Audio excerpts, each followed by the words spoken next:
नमस्कार मंडळी, कसे आहात तुम्ही? तर आज आपल्या रेसिपीमध्ये आहे कोरडी मुगाची डाळ, जे की आपण मुलाच्या डब्याला बनवून देऊ शकतो किंवा कधीतरी आपल्याला खाण्यासाठी मुगाची डाळ आणि चपाती एकदम अप्रतिम लागते.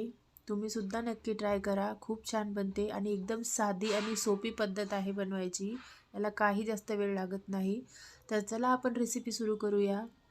त्यासाठी मी इथे 1 वाटी मुगाची डाळ घेतलेली आहे. ते मी एका तासाआधी भिजू घातलेली होती.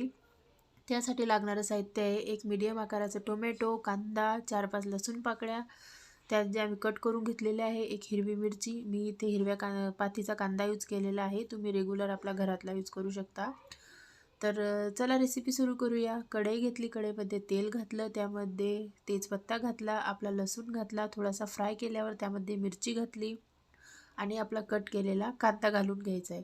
कांदा जरा वेळ फ्राय केला की त्यामध्ये अर्धा चमचा इथे जिरे घातलेला आहे, अर्धा चमचा इथे मी मोहरी घातलेली आहे त्यामध्ये आणि 2 मिनिटे आपल्याला ते चांगलं कांदा परतून घ्यायचा आहे.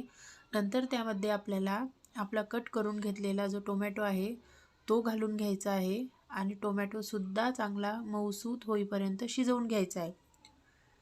तर तुम्ही व्हिडिओमध्ये बघू शकता, मी त्यामध्ये आता टोमॅटो घातलेला आहे आणि मोठा गॅस करून टोमॅटो आपल्याला 2 मिनिटे चांगला परतून घ्यायचा आहे. नंतर त्यामध्ये आपल्याला लाल तिखट टाकायचं आहे, मिरची पावडर. इथे मी अर्धा चमचा मिरची पावडर घातली आहे, अर्धा चमचा हळद पावडर घातलेली आहे आणि अर्धा चमचा इथे मी गरम मसाला ॲड केलेला आहे आणि नंतर अर्धा चमचा त्यामध्ये मी धना पावडरसुद्धा ॲड केलेली आहे. तुम्ही इथे फक्त हिरव्या मिरचीचा सुद्धा यूज करू शकता. हिरव्या मिरचीची सुद्धा डाळ खूप छान बनते. नंतर मी इथे गरम पाण्याचा यूज करणार आहे. थोडंसं त्यामध्ये गरम पाणी घातलेलं आहे. नंतर मग आपली जी आपण डाळ होती भिजू घालून ठेवलेली, ती पूर्णपणे डाळ त्यामध्ये घालून घ्यायची आणि मिक्स करून घ्यायचं. हो, इथे मी मीठ टाकायला विसरले होते. टोमॅटोमध्येच मीठ टाकायला हवे होते, तर मी नंतर मीठ टाकले त्यामध्ये.